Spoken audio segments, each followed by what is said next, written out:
North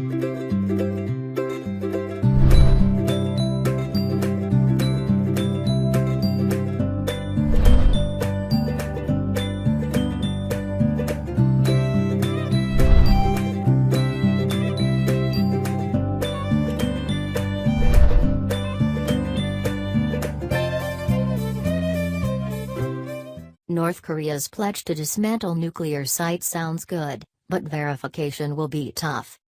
North Korea's pledge to dismantle its Punggye-ri nuclear test site sounds like a big step forward, but verifying whether that will actually happen will be difficult, underlining the complexities of any deal it may strike with the United States. The site consists of a system of tunnels dug beneath Mount Mantap in the northeastern part of North Korea. Some of the tunnels may have collapsed, possibly rendering the site unusable, recent Chinese research suggests. Pyongyang said the promise to shut down the Punggye-ri site was to transparently guarantee its dramatic commitment to stop all nuclear and missile tests. Experts said this suggests a new openness on Pyongyang's part ahead of leader Kim Jong-un's summit on Friday with South Korean President Moon Jae-in, and subsequent meeting in May or June with President Donald Trump. It also raised the possibility that Pyongyang would allow on-site verification, they said. In the past, North Korea resisted U.S. requests to visit the test site and take samples, said David Albright from the Institute for Science and International Security in Washington. This statement opens the door to seeing if that kind of access is possible. Other experts said a simple closure of the site, where North Korea has conducted all 6 of its tests, was more likely than a complete dismantling. They said they doubted that Pyongyang would allow on-the-ground verification, since it would also allow scientists to get evidence on its nuclear tests. They declared the site closed unilaterally. They didn't negotiate it away, said Joshua Pollack, senior research associate at the Middlebury Institute of International Studies. Why would they let us collect intel on their past tests? Unusable?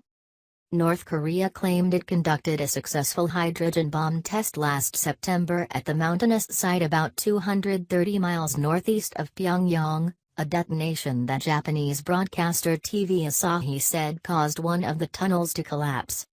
Recent research by the University of Science and Technology of China goes farther, suggesting that the September 3, 2017, blast was so large that it has rendered the entire site unusable.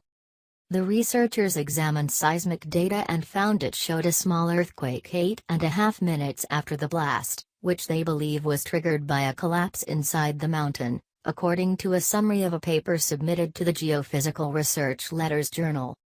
The occurrence of the collapse should deem the underground infrastructure beneath Mountain Mantap not be used for any future nuclear tests, said an abstract of the study presented at an American Geophysical Union meeting in December. Another similar test would produce collapses in an even larger scale, creating an environmental catastrophe, it said.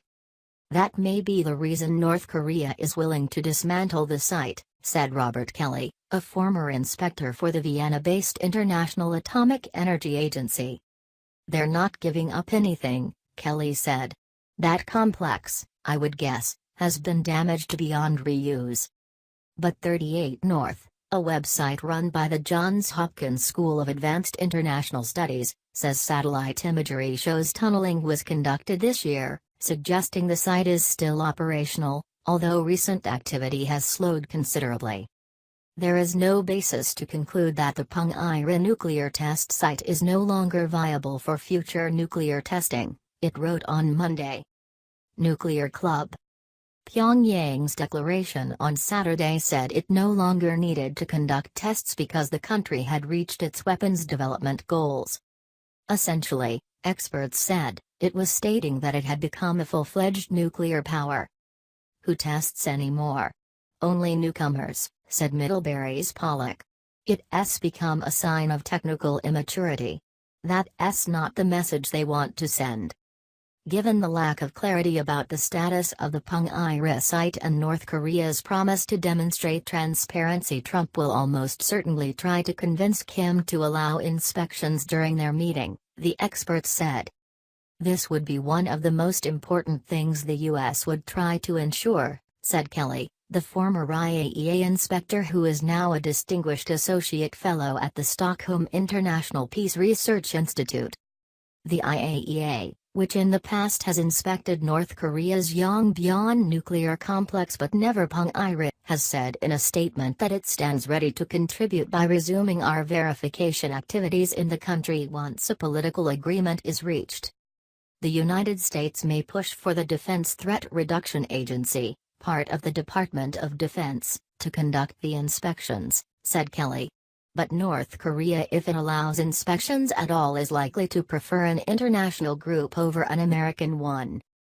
If permitted into the site, the inspectors, whichever organization they represent, would likely walk into the tunnels or send in robots to determine if their state, and possibly use ground-penetrating radar from above, Kelly said. Jeffrey Lewis, the Middlebury Institute's director of the East Asian Non-Proliferation Program, is doubtful the North will allow that degree of openness. He said he suspects that Pyongyang may simply close the facility without dismantling it. These are tunnels, not shafts, so even in a maximalist case where the North seals the tunnels as a PR stunt, that's useless, said Lewis. You can just open them back up. By Malcolm Foster and Josh Smith, Reuters. Additional reporting by Christine Kim and Hyun Hee-shin in Seoul, David Brunstrom in Washington, Francois Murphy in Vienna and Feng Ching, La Xiaozhong and Se-Young Lee in Beijing. Editing by Ra Ugopalakrishnan.